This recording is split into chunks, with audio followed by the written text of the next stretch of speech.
paid program. Advice and opinions expressed during the program are solely that of Jung's Garden Center, not WBEV or Good Karma Brands. Let's join Thomas Rainfelt with the Garden Doctor. Well, thank you so much, LA, and hello to you. Good morning. This, of course, is your show. If you have any questions for the Garden Doctor, we do have our text line operational, 887-9595. Operators are standing by. We also have 885-4446. If you have a question you would like to call in for the Garden Doctor, Dick Zondag this morning. Good morning, sir. Good morning. How have you been? Really good. Yeah, things are really starting to move now with the weather changing a little bit, although it looks like next week we're going to be going back to normal temperatures, but this 70, 80 degree weather is nice for a change. It is so nice to be outside, just clearing some old debris. I've been clearing some forests for a little while. Yeah, to get your lawns raked and fertilized for the first time. Grass grows mainly in the spring, and so you want to get it going. It's still a little bit early to apply the crabgrass preventer, but to get the lawn off and growing, you really fertilizer is the best product to put on to prevent crabgrass, because if you have a lawn that's growing thick and nice, if you fertilize it early and get the lawn off to a good start, you won't have to worry much about crabgrass. The only place that crabgrass comes up is where you have open spots or where the grass is real thin, and that gives the ground a chance to heat up, and when the ground reaches the right temperature, the crabgrass germinates, and away we go. And so I usually say around the time the forsythia are starting to bloom is when you should apply your crabgrass preventer if you want to keep the crabgrass out of your yard. So probably a week or so away, because the crabgrass preventer lasts for about 4 to 6 weeks. So if you put it on too early, you're starting the stopwatch earlier than you should. So put it on about the right time, and then by the time the grass is growing well, it will take over and prevent the crabgrass from germinating. If we do have some spots in our yard and we're not replanting seed at this time, can we use straw or a type of mulch and just cover those spots to prevent the growth?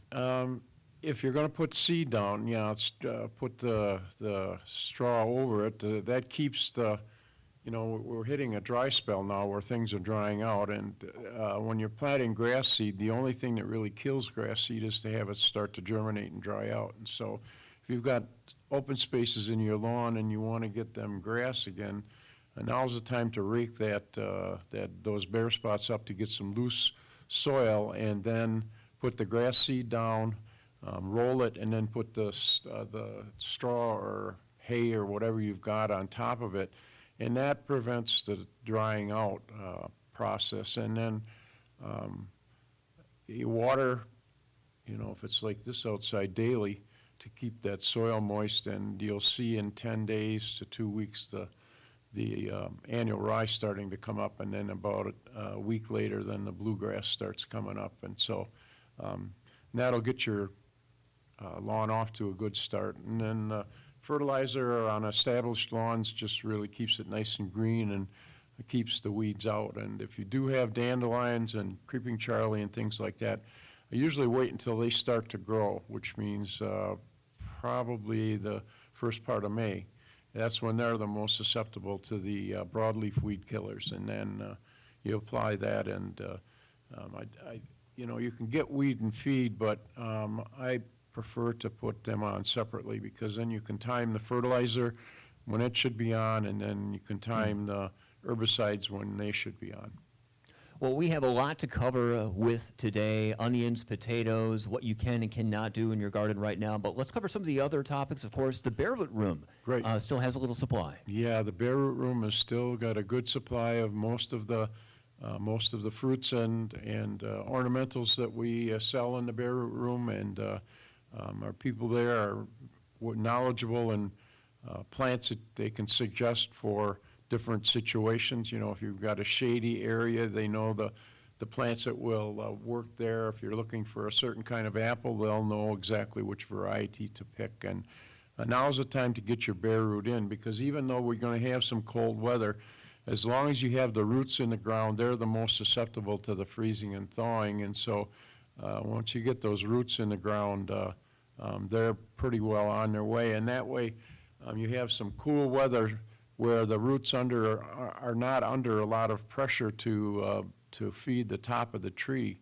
And so it takes about a week to 10 days for those roots to become active and take up water. So what you do is you basically soak the trees and shrubs and the bare root things for about 24 hours before you plant them. We recommend root stimulator in the water because that gets the roots stimulated to start growing. And then when you plant them at about the same depth that they were in the soil. You can see about where they were dug, and you can plant most things a little bit deeper. Raspberries and birch have to be at the same depth, or they probably won't grow. But then you keep the plants watered probably for the first couple of weeks on every other day, every third day. And then you back it off to every once a week if we don't get rain. And by then the tree should be, or the shrub should be leafed out and growing. And then you water heavy and you let it dry out between watering. So once a week you put a bucket full of water on the plant and then you let it dry out between waterings, because if you fill up the air pores in the soil with water all the time, those roots will be under pressure because they have to breathe as well as the tops of the tree. And so by watering less frequently but putting more water on when you do it, that really works much better. That's the same formula for houseplants or any other thing. You don't want to keep those soil pores plugged with water all the time where you start getting your root rots and things like that. Now, do you want to do like a meatloaf test of having like a toothpick and sticking it into the soil, or if it's just dry to the touch on the surface? Yeah, you feel the soil, and if it's dry on the surface, you water. With planting, if you are working your garden, you just take a handful of soil and make a ball out of it, and then you put your thumb on it, and if it breaks up, that's great for working. If it stays muddy and you kind of have a muddy mess in your hand, wait to start working the soil, because the soil should be at field moisture capacity before you start working it, or you'll have trouble all summer long with it.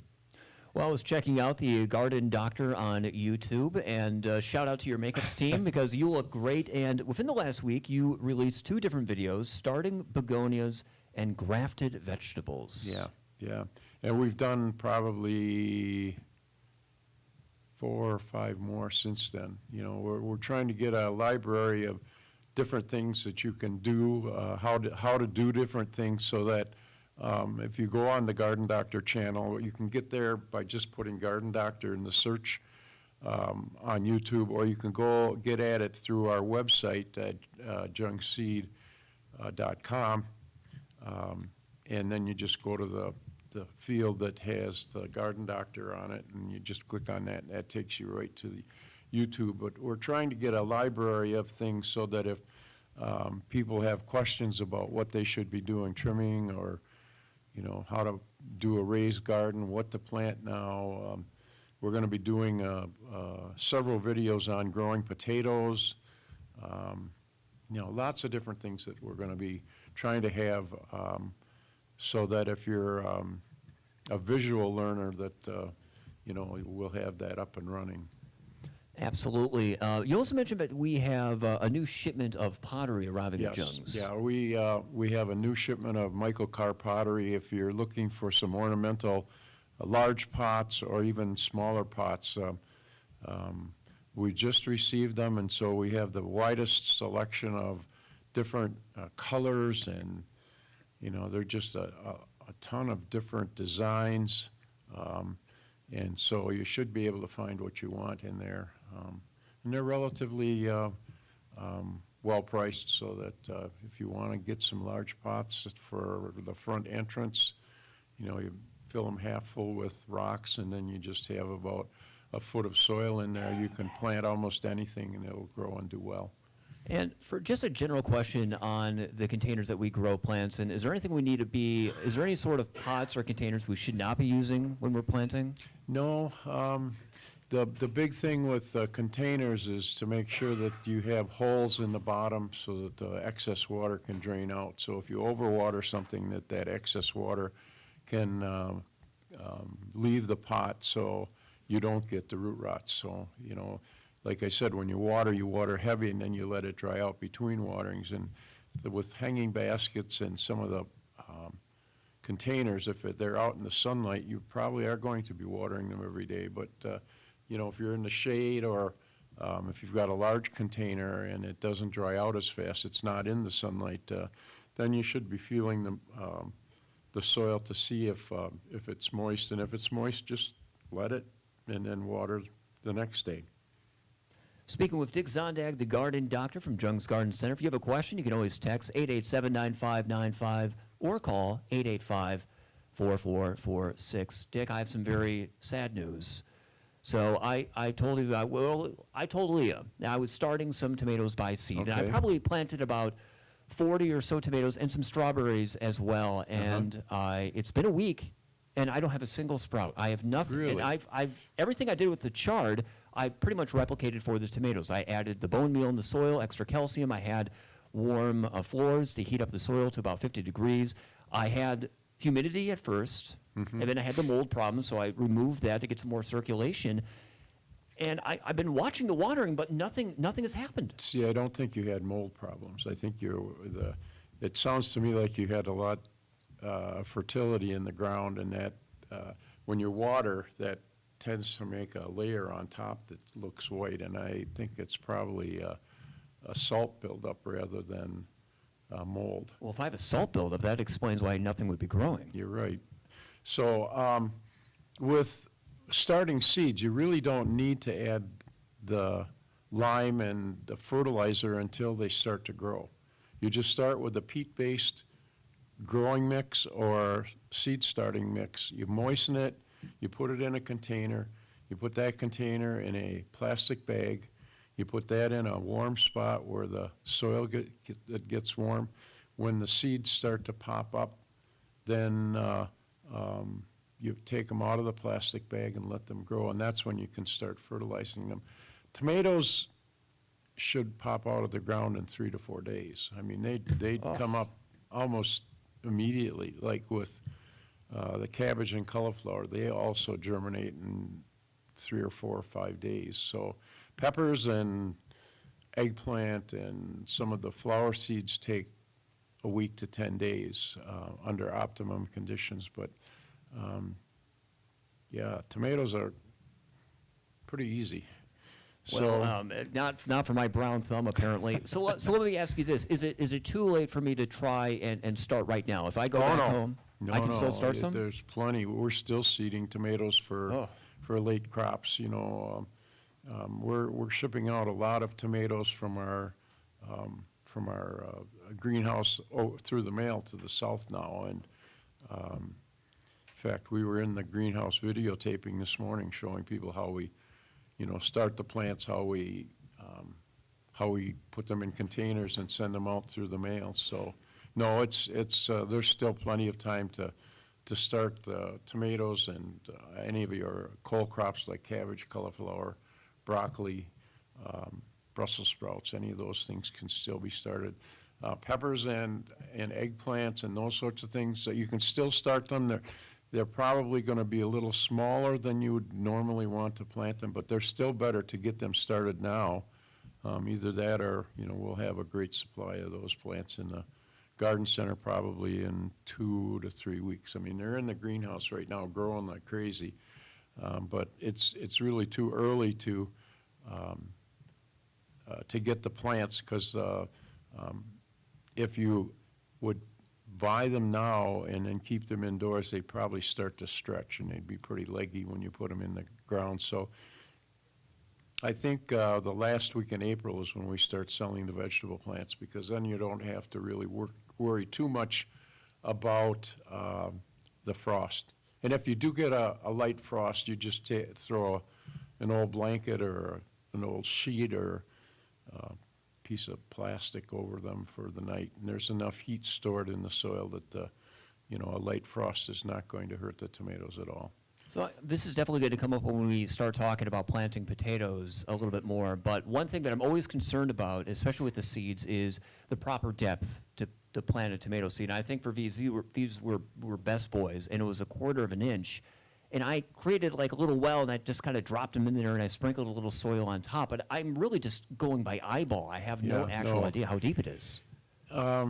What we do is we seed them on the surface and then just put a light dusting. We actually have I think it's an old sieve that we just kind of lightly put a little bit of the medium over top of them. And that's basically to do the same thing that the straw or the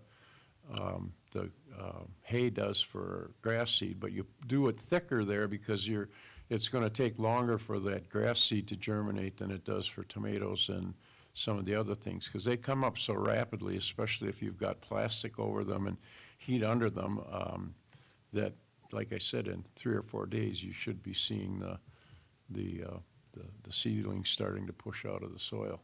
Well, I am not going to let this divert me. I'm going to give it another attempt here and try to make some corrections. But I mean, it goes to show that there is a lot of knowledge required to have a basic understanding of how gardens work. Yeah, and I guess I always tell people that don't get discouraged after the first year because, my dad used to tell people that, start small, because if you plant too big of a garden the first year, you'll find out that the weeds kind of will overtake you and you get sick of going out and weeding. So you start with a smaller garden, you learn how to mulch so that you can avoid some of the weeds and learn some of the tricks of the trade. If you've got a neighbor that has a good garden, visit with them. They can give you pointers on how to do things.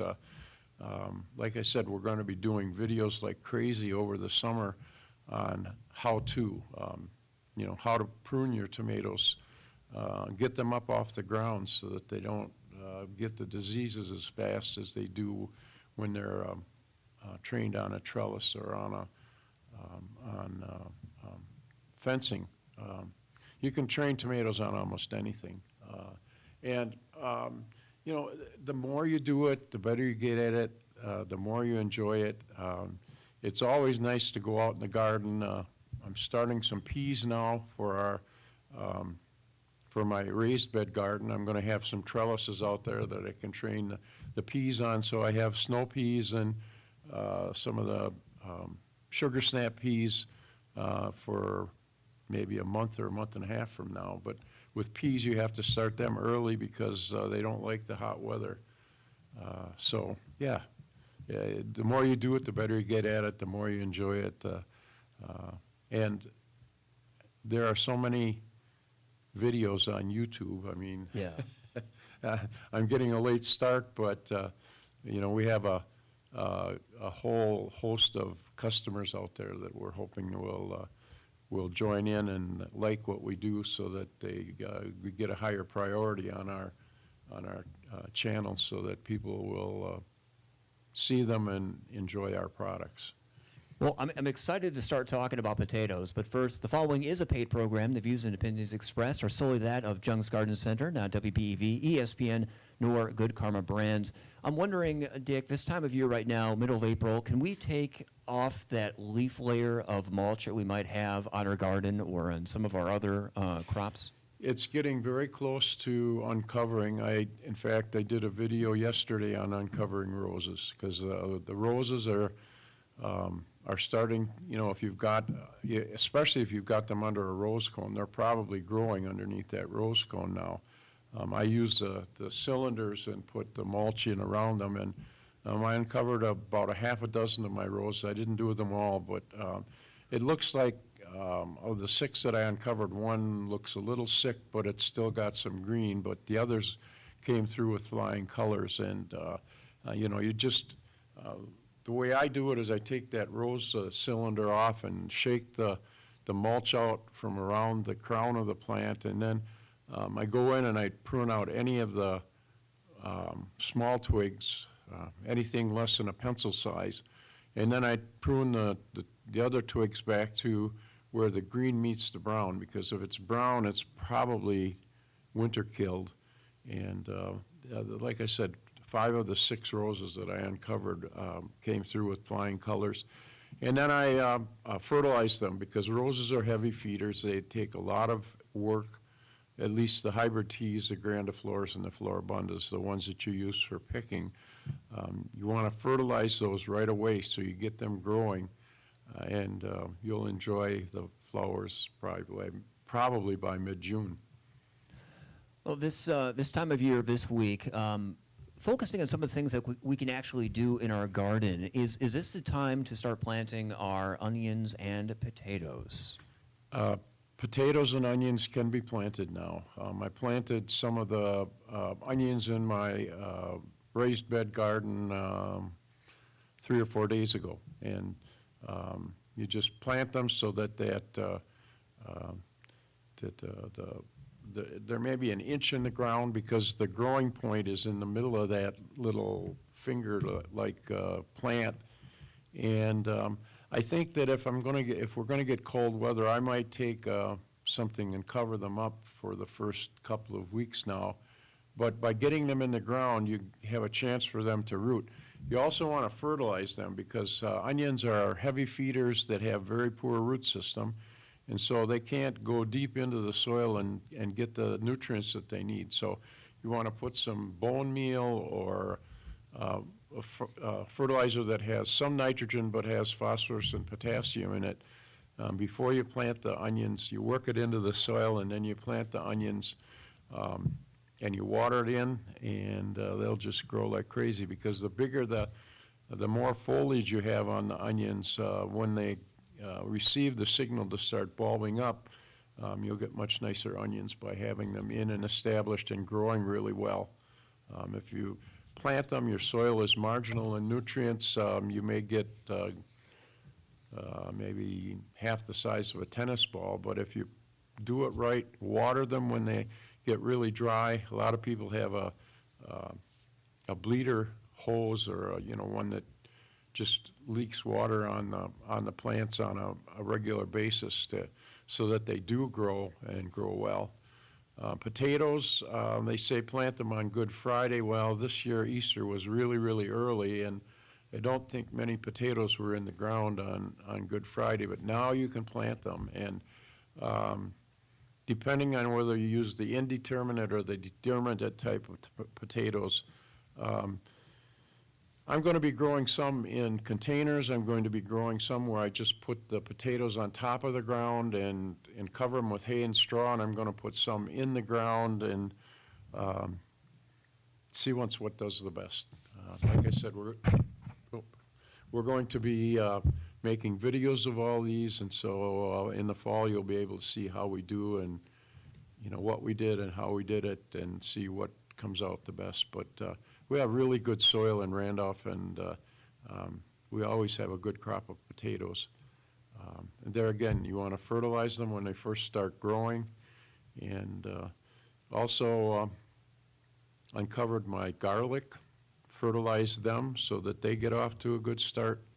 If you're going to divide rhubarb, now's the time to do that. And you do that by just sticking a sharp shovel right down the middle of the clump and digging half of it out.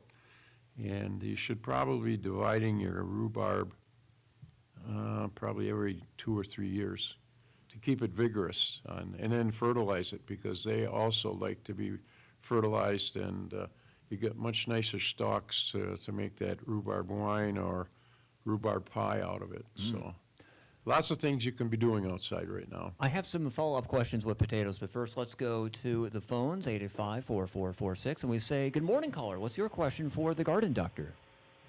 2 questions. One is about onions. Okay. I never have too good of luck on onions. They always seem to come right up to the top of the surface of the dirt. It's a sandy soil. Yeah. And we just use bulbs. We don't use no plants. Right. And then the other question. No, go ahead. The other question was, is it too early or the wrong time of the year to transplant flowers? There's some that are growing out on the lawn, and I want to put them back into the flower gardens. Yeah, you're talking about perennial flowers, right? correct. Yeah, now's the time to do it before they really get a good start. And what you want to do is take a shovel and try to take as much soil as you can with them so that the roots aren't disturbed. And you basically do the same thing that you do with rhubarb.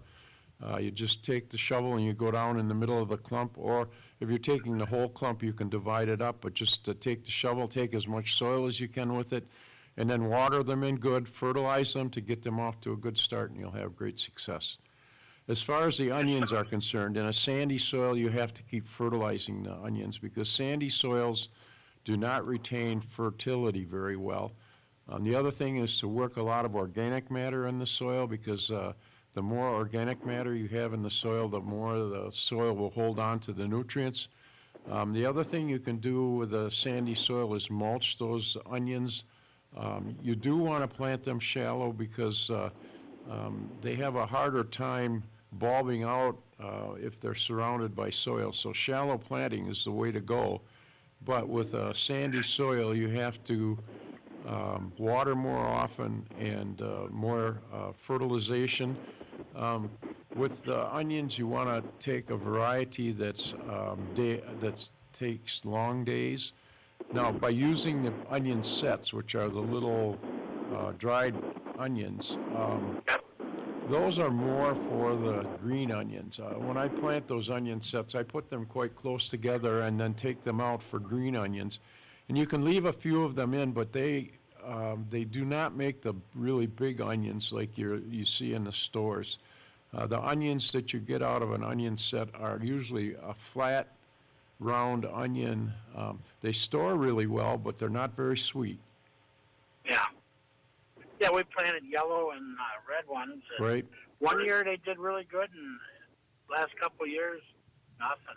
Yeah, and see, a lot of people start their onions from seed way back in February, and then they just grow them and then they set them out at this time of the year. I think it's if you're growing onions indoors where they haven't had any of the cold weather, I think it's still a little bit early to plant them out. I would say in another 2 weeks after the danger of a hard frost is done, the seedlings that are started. But we sell the onion plants. They're grown for us in Texas, and then we bring them up by the semi-loads, and people have really good luck with them. And there again, you want to pick the variety that you, for what you're going to be using the onions for. If you're going to store them, Patterson Patterson hybrid is probably our best storing onion. We have the yellow and white sweet Spanish. We have Candy, which is a really sweet onion. They can get really large, but they don't store very well. I think as a rule of thumb, the sweeter the onion, the poorer it is for storage. So, the yellow sweet Spanish, the white sweet Spanish, the Patterson, those are good storing onions. And so, but they need fertility, they need water. I usually have a sprinkler running Okay. on the garden. That's another thing that I'm going to probably be doing a video on is the irrigation, garden irrigation, with water being something that people want to conserve, using the tubing that you can put right next to the onions, and then it just waters the area that the onions are in. Like I said, I'm going to be doing a video. We're in the process of choosing the company. We don't make the hoses and stuff ourselves, but we want to make sure that we have a good supplier for that. But we're going to be having irrigation equipment on our website probably for next spring. And then now I'll be doing a video on, what you need for trickle irrigation in your garden. If you've got raised beds, trickle irrigation really, really improves the amount of vegetables and the spacing that you can do in a raised bed garden. And I guess I had another question quick. Sure. You got sprays and stuff for apples and We do. peaches? Yeah, we do have the pesticides that you use for For apples, the most important sprays for the black apple scab is when the leaves first come out, when it's called silver tip, when they look like they're silvery. Captan, or there are a couple of others, is a good one to use. And then the second spray for apple scab is when the blossoms first start to show. And then the third spray for the apple scab is when the petals fall. Those are the three most important sprays, because that's when the apple scab fungus is shooting its spores up into the tree. And so it's also very important that you get all the apples that are still in the tree and all of the leaves that were from last year out of the area, because that's where the fungus stores its spores for the next season. And so by cleaning up the area, using a dormant spray right now, actually, when you've got 24 hours when you're not going below freezing, you spray the tree and the ground around the tree. That's kind of your house cleaning of both insect and disease. And then after that, the fungicide for apple scab. And then if you want to keep them insect-free, it's a pretty big chore. You have to spray every week to 10 days or after every rain, and you use malathion, or there are several different ones that we can help you with in the garden center. All right, sounds good. Thank you. Yep, thanks for calling. Thank you so much for the question. I believe we have another caller on the air. Let's go there and say, good morning. What's your question for the garden doctor? Hi, I just wanted to make a comment about the onions. Okay. We were there yesterday, and I did pick up a pack of those, or a bunch of the Right. Patterson, and I'm still using my Pattersons from last year yet. They keep so well. Yeah, they do. I mean, we've had several different varieties that, that are used for storage, but Patterson is really, really a good one. And, Oh, yeah. you just let the onions dry off in your garden, and then you let them sit out in the sunlight for a few days before you put them in the onion mesh bags, and they really, really store well. Yeah. I said I'm so impressed with them, because I said I'm still using from last year, so Yeah. I picked up some yesterday there, and picked up some raspberry plants, and Yeah, well, in fact, I think I potted mine up about 2 weeks ago. Of course, I have access to the greenhouses and stuff like that, but I put a bundle of Patterson, a bundle of Candy, a bundle of Red Wing, I think, okay. and one other one that I put into some plug trays. And like I said, I can't plant them out now because they're too green and growing, but if you've got the ones like we sell in the store, you can actually plant them out now. In fact, it's a good thing to get them out now. Yeah. And then fertilize them, because that way they root down really easily, and off you go. Yeah, I was thinking about getting them out there. I know I got potatoes to put out there. In fact, I got some potatoes I planted in 5-gallon pails, and Yeah. one is really doing really well. Yeah. Potatoes are, it's a very, very good crop, and they're getting so many different varieties of potatoes. I mean, there's purple ones now, and the fingerling potatoes, and the Superior for baking is, really, really good. And then read the description. That's why we have a catalog. If you're going to use it for baking, you want to use a certain potato. If you want them for mashing and other things, it tells you in the description which the varieties are the best. And yeah. Yeah, that's good reading material when you Yep. get them in the fall. Yeah. Okay. Okay, just well, thought I'd thanks let you for know. your comment. I mean, I like to hear that other people have success too. Oh, yeah. I like the Patterson just because it keeps so well. Yep. Thank you. Thank you. so much for the call. And I believe we have another question for the garden doctor. Let's go back to the phones. Good morning. Hey, Dick. Yeah. I just got one other question. We're talking about onions and all this other stuff, but do onions and garlic require the same kind of fertilizer? They're both like Yes, a bulb. yeah, they're both in the same family.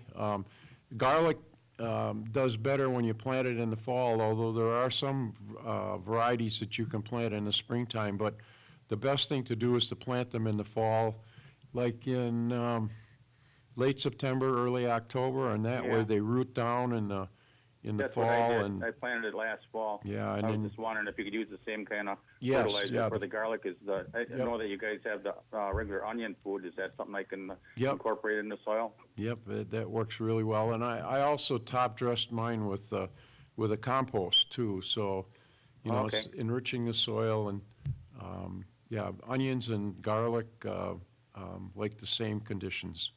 Okay. I thought that onion food had more phosphorus or something. And It does. Yeah. Yeah, it does. Okay. Yeah, phosphorus so- phosphorus promotes root growth, and so that's what you want to get them doing right now, and a little bit of nitrogen. It has a little bit of a nitrogen in it to make the tops grow, because you want the tops to grow now and the roots to grow now, and you won't see much as far as the bulbing is concerned until you get into the middle of August. We have long day onions in Wisconsin because that way the plant grows well and grows greens and grows the layers of the bulbs up until about the middle of August. And then when the days get longer, it hits a certain point, and that's when it tells the plant to start producing the bulb. And that's when you have to have those greens there to make those nice thick layers. And Okay. yeah. Well, if I got some of that onion food now that my garlic is up, can I just work it between the rows? And Sure, would put that it be between, sufficient? yeah, side dress it right next to the plants, and then just take your hoe and work it in a little bit. And we're supposed to be getting rain this weekend, and that will take the nutrients right down to the root system, and away they'll go. How much of that stuff would I need to work in there if I get a bag of that onion food? It kind of tells you how much to put on. Okay. I, I'll just read the bag then. Yeah, the bag will have instructions on it. All right. Sounds good. Thank you. Yep. Thank you for that question. A lot of onion lovers, and so that's interesting. That the Patterson is not a very sweet onion, so it's the sugars that are really aiding that.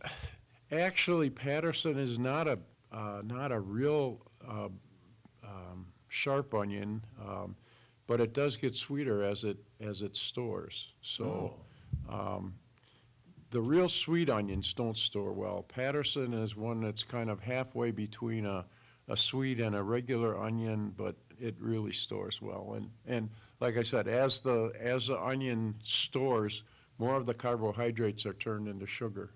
And that's what causes the onions to start rotting if they do. There's too much sugar in there, and that sugar is what's attacked by the microorganisms and starts the rotting process. Speaking with Dick Zondag, the garden doctor from Jung's Garden Center. And Dick, before we wind down, you mentioned planting potatoes, and my grandfather was always a trench planter. He always Right. had a big trench. How do you prefer planting potatoes? I know you mentioned using the containers, but the mound method, what do you prefer? It's hard to tell. I've always grown my potatoes in the ground too, and that's what you do. I take a rototiller or something to work up the soil, and then I just throw it aside, put the tubers on the bottom. And you want to, if you've got big seed potatoes, and I do recommend using seed potatoes, because when you're using store-bought potatoes, you never know if they've got the scab and some of the other diseases associated with them. But if the tuber is quite large, as long as you have a piece that weighs about 1.5 ounces, that's enough starch in the potato to get that sprout going. And the process is called chitting, chitting, and what that means is you let the potato sit out, and then those eyes start to develop, and then you can cut the potato up so that you've got 1 or 2 eyes per piece, and the pieces should be about 1.5 ounces. And then what I used to do, and what I'm still going to do, is you put the potato in the ground. I usually planted them about 6 inches deep, and you just make a furrow, and then as the potato grows, you keep backfilling that trench, and then you actually hill up the potatoes, because the one thing you don't want to happen is you don't want those tubers to be exposed to the sunlight, because tubers, like potatoes, are actually a piece of stem tissue, and if they get sunlight on them, they turn green.